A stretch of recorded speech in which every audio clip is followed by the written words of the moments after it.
Hello and welcome to this Oak Tree English video on how to pass your Level 1 Functional Skills English reading exam.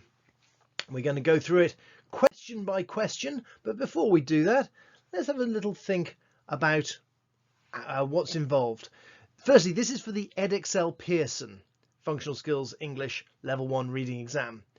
It is specifically for the Edexcel Pearson Functional Skills English Level 1 reading exam. If you are taking another exam that isn't Edexcel Pearson Functional Skills English Level 1 reading exam, this video may not be 100% accurate for you. However, you will still be able to learn stuff from it, so don't stop watching yet. However, if you don't pass your exam after watching this and you're not taking the Edexcel Pearson Functional Skills English Level 1 reading exam, it's not my fault. I will be tying the various elements of this video up together with the recurring theme of an old English joke. Are you ready? Why did the chicken cross the road? To get to the other side. Ba-dum-bum-ching. Yeah, okay, it's not very funny, but it is well known, and that's why I'm going to use it to tie everything up together. So, what can you expect? Well, there are three texts.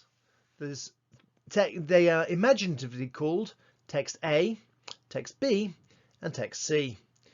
Text A is a short piece of writing, perhaps a website or a leaflet, often with a picture. B and C are slightly longer text. B especially, definitely with an image involved. They might be a leaflet or blog or an article or an email, but they're slightly more expanded. Nothing to worry about, just a bit bigger. There are 15 questions to answer. 15 questions. Question 1 to 3 are on text A. So you can see text A is a very short piece of work. Questions 4 to 9 are on text B. 10 to 14 on text C, and here's the difference between this and entry levels. Question 15 is specifically on text B and C together, comparing. So let's do some maths. There are 30 marks spread across 15 questions to be done in 60 minutes. Therefore, there is approximately 2 marks per question, but that's not quite right because some have 3 and some have 1. And you should be spending approximately 2 minutes per mark. So if you've got a 3-mark question, you spend 5 to 6 minutes on that question. If you've got a 1-mark question, you're spending 5 to 6 minutes on it. There's a problem. Okay, so move on, cut your losses. But this is not a maths exam. This is an English exam. So let's go in question by question, looking at this wonderful exam. So, question 1 is organisational features. So there's 2 parts to it. Part A is a comprehension question like, why did the chicken cross the road? And B is asking you which organisational feature helped you to find the answer. So let's have a look at some of these organisational features and see how we go. So a text box. A text box will be something that is a box of text to the side of the main text. You can also be called a sidebar. Stop me if I'm getting technical. A text box is a box with text in it. So if you've got the main body of text, you've got a little box to the side which says the chicken crossed the road in order to get to the other side. You know that the text box is the organisational feature they're looking for. Similarly, with images and captions. So if you've got a picture of a chicken and you've got underneath the chicken was crossing the road to get to the other side, you've got your answer in the image and caption. So the answer to part B is caption or image. There are headings and subheadings as well. Headings are like headlines, the title of the thing, that's your heading. But if you've got a piece of, you've got subheadings in there, splitting up in the paragraphs and labeling the paragraphs, those are subheadings, and you might have one subheading that is about road crossing chickens. Diagrams. If you have a diagram of a chicken's brain, is rather small, then that diagram might show you the part of the brain that has road crossing motivations or something, and therefore the diagram. That can include maps, charts, or timelines. There's a speech bubble. So a speech bubble, if you have a picture of a chicken with the speech bubble coming out of its mouth, like you have in the Beano or comic, saying kapow, kablooey, then the chicken is saying, I need to get to the other side. The answer to part B in question 1 is speech bubble. The font. This is an unlikely one, but if a part of text is in a different font from the rest of the text, or it is underlined, or it is emboldened, or in italics, these fonts will change the way the answer to part B. They will draw your attention to that part of the text. And a list. A list can be a numbered list or a bulleted list, but it might give you a list of motivational factors of chickens, and one of the motivations will be why they cross the road. So there we have it. These are the main organisational features. Please feel free to use other organisational features if you wish, but these are the main ones. Please use these for part B. Okay, I'm going to stop those flashing at you now. There we go. So, question 2 is, I've labelled it dictionary skills, but let's be clear, a dictionary is optional. This is where you are given a sentence, for example, the chicken crossed the road to get to the other side, and you have to change a word in that sentence, replace it with another word that doesn't change the meaning, has exactly the same meaning. So if you've got the chicken, well, that could be the hen, or the bird, or the poultry. If you've got crossed, well, that could be traversed, or journeyed across, or transcended. Probably not transcended, but transferred position, who knows. There are other ways of saying it. The road could be the carriageway. To get to could be to reach or to arrive at. The other side could be the adjacent pavement. So the chicken crossed the road to get to the other side could be the hen traversed the carriageway to reach the adjacent pavement. You don't need to do that. You will only need to do one. You will only need to do one. So it might ask you to change the word to get to, or the phrase to get to, and you will have to put another word that means the same, to reach, to arrive at. If you freeze, if you can't think of any, remember English is the most wordy language in the world. We have more words than any other language in the world. If you freeze, then you can go to your dictionary. You're allowed a dictionary, so you can make use of that. Question 3. Question 3 is the main purpose question. This is the gist question. So you're being asked for the main purpose of the text. Now, other things might be mentioned, such as the type of road or the breed of chicken, but you're being asked for the main purpose of the text, which is to discuss why why the chicken crossed the road. Now, there are 4 main texts, and there are 4 types of text that you will be tested on in functional skills. This is true whatever level you're at. So you have persuasive texts, which are things like advertising or advising. You have instructive texts, which are things like explain. You have descriptive texts, which, well, they describe. They paint a picture with words. You have informative texts, which are used to tell someone about something.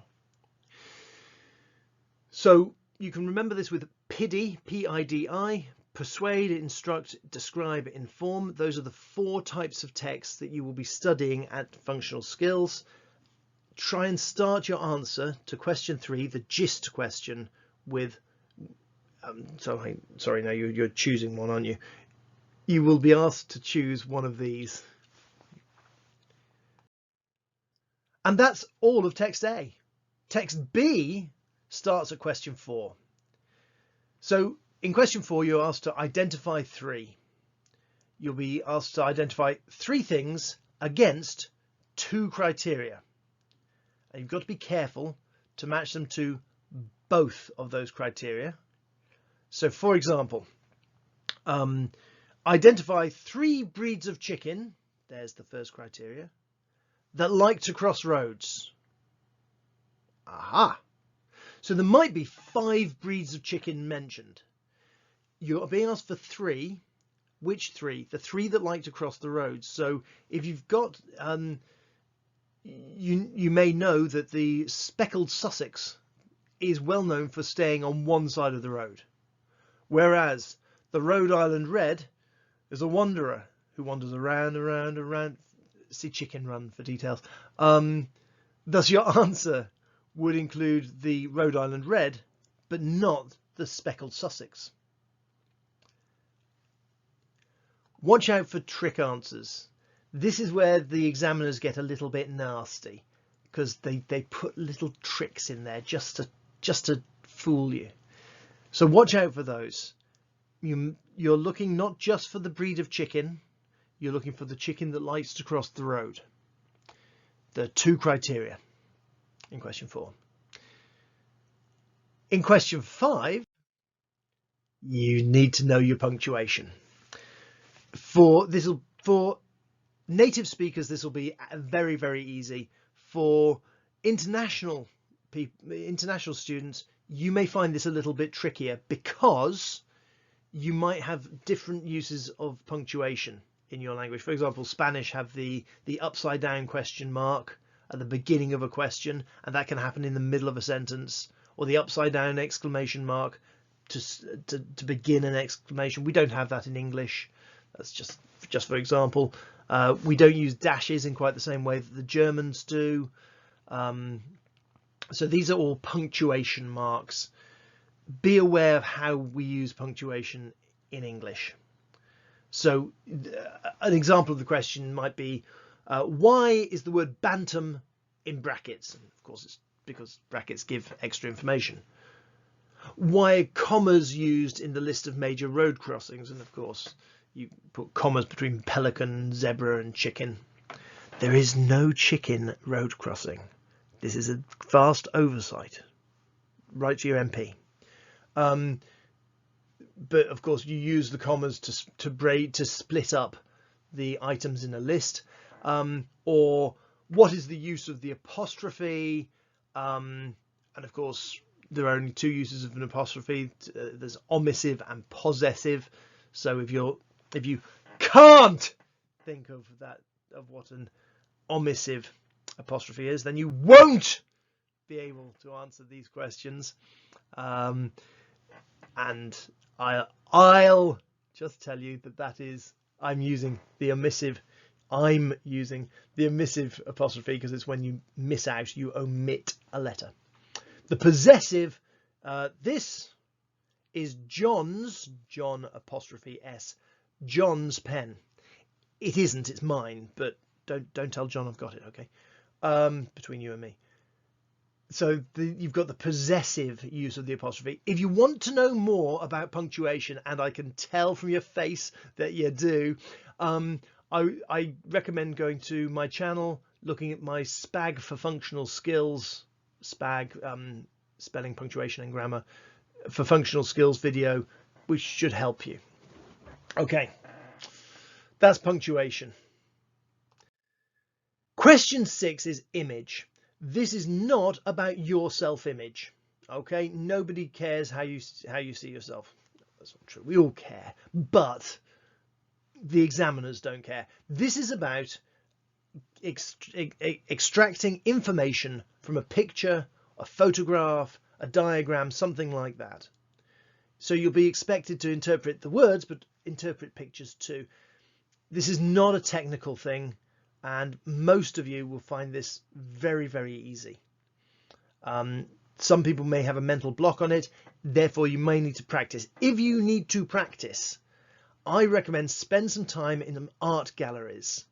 They're very often free and they're always interesting. And the thing is, there's always people who volunteer at these the art galleries who absolutely love telling you the answer to the question, which is your favorite picture and why? And they will be able to break down interesting pictures and get information from them, and they're really good at it. Go and talk to them. They're desperate to talk to you, and they will like someone who actually listens to them and doesn't just ask them which way to the toilet, please. So, for example, if you look at this, the picture in the middle, what is that picture in the middle telling you? Well, maybe you could say that both the boy and the bird are caged by technology and unwilling to break free and go and do something more interesting like cross a road. This is, yeah, that's an example question. Question 7 is all about language features. Remember, we've already had organisational features, which are the text boxes, the call-outs, the font, etc. Language features are things more like metaphor and personification and simile. And don't worry if you don't know those words, because you won't be tested at that level. Okay, that's for level 2 and GCSE. But in English we have set phrases, things like, what's wrong? Cat got your tongue? Which does not mean, does a feline have hold of your speaking apparatus? It means, are you unable to speak at this particular moment because you can't think of the answer? Cat got your tongue? Okay. So you will be asked, which language feature does text be used to inform, instruct, describe, or persuade? Depending on the type of text and the question that particular question you're being asked. Now, here are some language features to look out for. Dates. Dates represent a fact, thus are used to persuade or to inform. Questions, often rhetorical questions, which means that they are used to engage. They're not expecting an answer. They're engaging and thus persuasive. First, second and third person.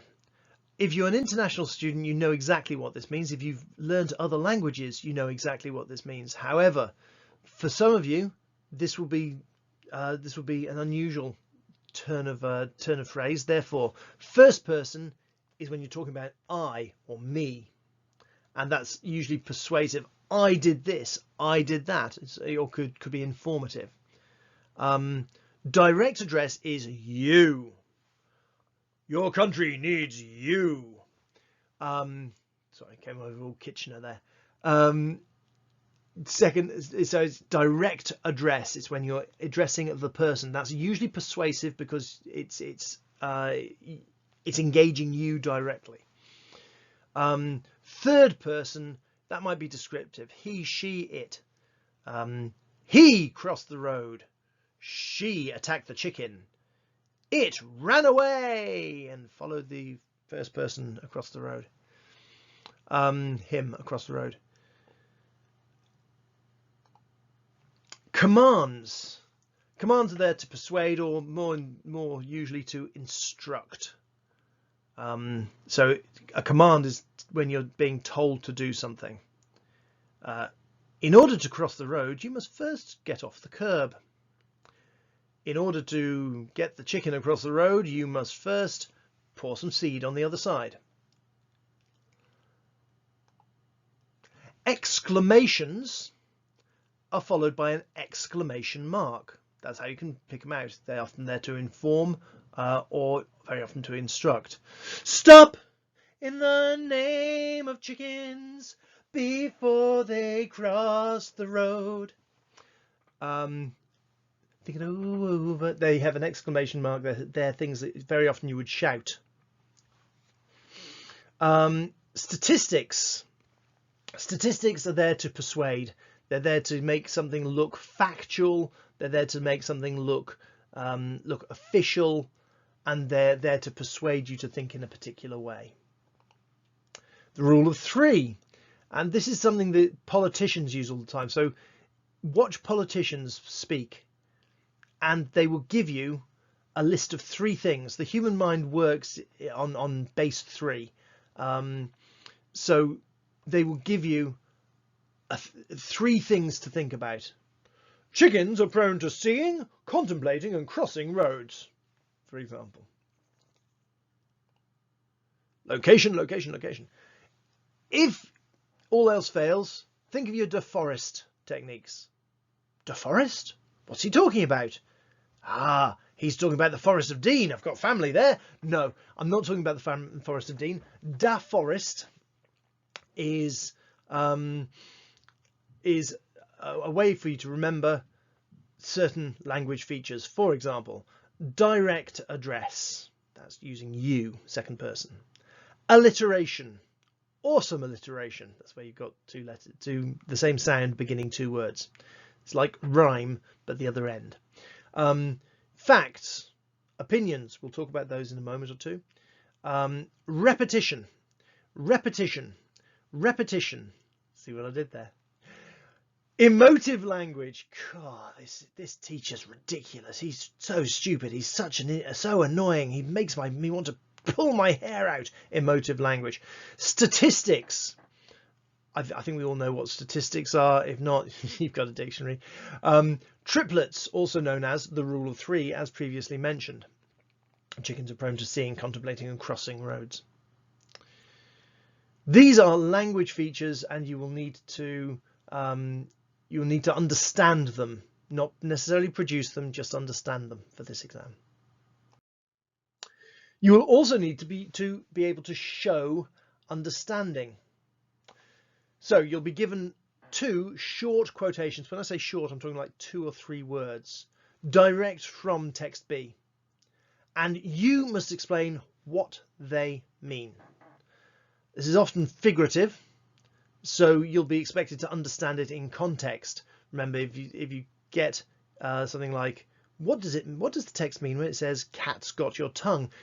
Do not talk about a feline attacking the speaking apparatus. What does it mean? You will be expected to understand it in context. So you'll need to explain the meaning of quotations, but remember, context is king. What is context? Context means what it means in relation to the rest of the surrounding text. So for example, if you see a picture of a swastika, you'll probably associate it with the evils of Nazism and anti-Semitism. But if you journey to India, for example, you'll find that it's actually a Hindu and Buddhist symbol with no violent or hateful connotations at all. And therefore, seeing a swastika flapping on a red flag over in Germany is very different from seeing it on a Hindu temple or Buddhist temple, for that matter. In this question, use your own words.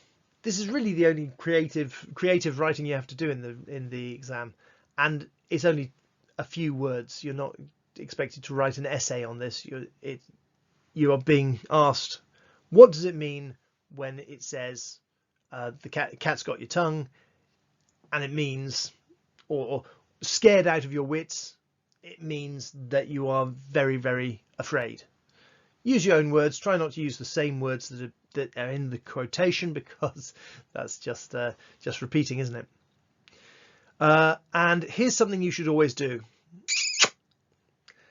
You should always keep it simple, students.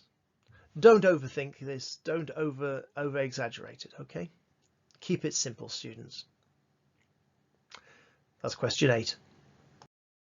Question 9 is about subheadings. Now, if you get a magazine, I don't know if you read magazines. If you don't, start reading a magazine. If you read magazines, you'll find that the articles in them are very often split up into different sections, each with a subheading. So you've got a title for it, like Chicken's Motivations for Crossing Roads. And then you will have subheadings, for example, the chicken psychology, or the chicken's destination, or the chicken's origin. So in text B, you will also have subheadings, and you'll be asked to find the section which contains information about, for example, what was on the other side of the road. So you'd find the subheading, the chicken's destination, and that would be your answer. It's really that simple. You just have to find. So text B uses subheadings. Give the subheading of the section that talks about whatever it may be. This is not complicated. This is quite straightforward. So don't spend too much time on it. Copy the subheading direct from the passage. Don't try and write out the whole passage, for goodness sake. You don't have time. It's only 1 hour. So that was text B. Are you ready for text C? I can see you are. See you are. Sorry. So this is a comprehension question. This is a skill you have been doing since childhood. You did it at primary school. Every text you read will have you will do some level of comprehension. It's just understanding. So you will be asked something like which chicken crossed the road first? And you look down the text and you find the first instance of a chicken crossing the road was in 1066. Not suggesting that William the Conqueror was a chicken, or Harold Hardrada for that matter, or that the various seas they crossed were roads. But irrelevant. You will draw your answer from the text. It must come from the text, not from your imagination. I don't care how much you know about the subject. That's not what you're being asked for. You're being asked for what the text says. Remember, it's a reading exam, not an exam on your knowledge of road crossing chickens. Question 11 is identify 3. So you'll be asked to identify from text C 3 things or types or reasons or motives in a particular class. So for example, identify 3 motives a chicken could have for crossing a road. So we're not asking about what motive the chicken may have for making more chickens, or what motive a chicken may have for laying eggs, or what motivation a chicken may have for being fired out of a cannon. Once again, I refer to Chicken Run. Awesome film, watch it. You're being asked for 3 motives a chicken could have for crossing a road. Okay, so there's going to be 2 elements. Make sure you've got both elements in.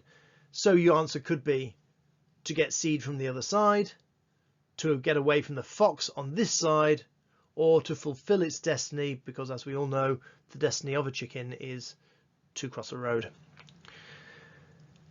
That is That is question 11.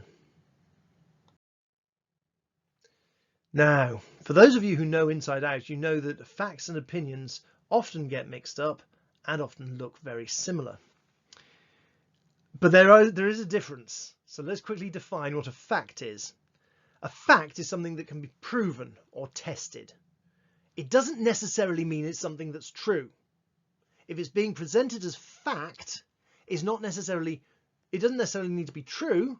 It just needs to be something that can be falsified, something that can be proven or tested. It is objective. The truth of it is in the object, external to the self. Opinion, on the other hand, belongs to the speaker. It is, I despise the phrase, but it is your truth. You speak your truth.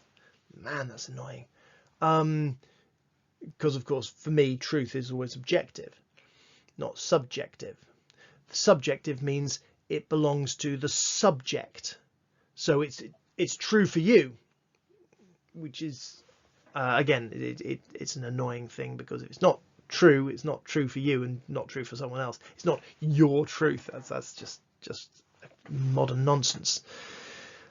Now, in question 12, therefore, you will be given 5 statements, and you should identify which 2 of them, this is for 2 marks, are facts, or possibly which 2 are opinion.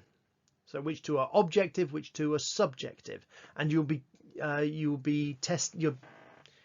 so the question can change from fact to opinion, but you don't need to know the subject matter, because, as I already said, you're not being tested on the subject matter. You're being tested on your ability to read. So you can tell by the words that are used. Anything that starts with I think, I believe, in my opinion, is opinion. Any dates, statistics, testable or provable claims are facts, or at least being presented as facts. And therefore, because they are testable, you would mark them down as fact. Remember, you will only be asked to choose 2 things. Do not choose more than 2 things. Do not choose less than 2 things. How many marks do you think this is for? That's right, it's for 2 marks. And question 13 is similar. In question 13, you'll be given 5 statements again, and you'll have to identify 2 that are either, depending on the question, either informal or formal. This is quite a natural thing to do. You do it yourselves. Anything that has abbreviations or slang in is informal. Anything that has language that your teacher would use is formal. So ask yourself, would you hear that quote down the pub or in an office environment? Would you like some examples? Of course you would. So the chap in the suit is going to give us some formals, and the lady in the blouse is going to give us some informals. Hello. He looks a little bit like Brian Blessed. Hello. The lady would say, hi. For some reason, she's American and slightly annoying. There are many attractions. The lady would like to paraphrase that by saying, there are loads of rides and stuff. Loads of, many to loads of, rides and stuff is slang, very informal. Dinosaurs are very interesting. And you look at him and you think, that's a guy who knows about dinosaurs. I don't know. However, she would say, dinos are well cool. Really annoying woman. Dinos instead of dinosaurs, so we've got an abbreviation. Well cool is very definitely slang. The field of poultry cultivation is exciting. Yeah, okay, well, that's definitely formal, isn't it? It's got quite advanced vocabulary in it. What does our annoying woman think? Chickens rock. Okay, chickens rock. Please. That is definitely informal. Rock is being used in a colloquial sense, not meaning that they actually they rock from side to side. It means that they are very fashionable items. I don't know. Anyway, the point is you'll be asked to identify which two things are formal or informal. Anything that has slang in it is informal. Anything that does not have slang in it is formal. That is the answer. Question 14 now. We're coming into land, unlike the chickens who can't fly. You'll be asked for two quotations from text C that tell you something specific about the subject at hand. So there's two quotations. When I say quotations, you're being asked for exact words. You copy it straight from the text. You don't paraphrase it. You don't put it into your own words. You use the exact words from the text. You're just copying. You'll be asked for both context and subject. Okay? So, for example, give two quotations from text C that explain the desire to cross roads. Not any old desire, specifically the desire to cross roads. So you might give the quote, all chickens have an innate sense of calling to cross roads. Or you might have, chickens are profoundly stupid and thus are not discouraged from crossing roads by cars and lorries. They really are. By the way, pheasants also have this failing. Pheasants are phenomenally stupid birds. They're just as a practice for drivers to avoid killing things. Just my theory.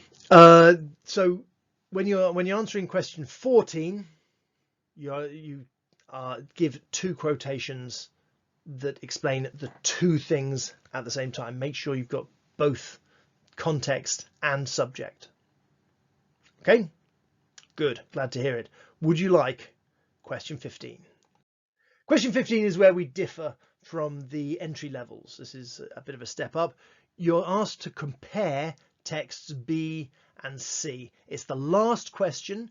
You should have got there with time to spare. So please you can spend like 5 minutes on this before going back and checking all your answers. You'll be asked for one similarity about the text, such as both talk about chickens having to cross roads. Then you'll be asked to give quotations using exact words to support your claim. So you'll give one supporting quote from text B and one supporting quote from text C. For example, text B, the noble chicken is predisposed towards road crossings. Text C, the stupid birds just can't stop themselves crossing roads. Okay, I'm being a little bit facetious here, but you've got 1 plus 1 plus 1 equals 3 marks. One similarity plus one quote from text B plus one quote from text C equals 3 marks. Remember, the total marks here are 30. This is 10% of your marks. So it's worth taking a little bit of time and taking it seriously here. Okay, and I invited the man in the suit and the slightly annoying woman in the blouse to help me with this for no apparent reason.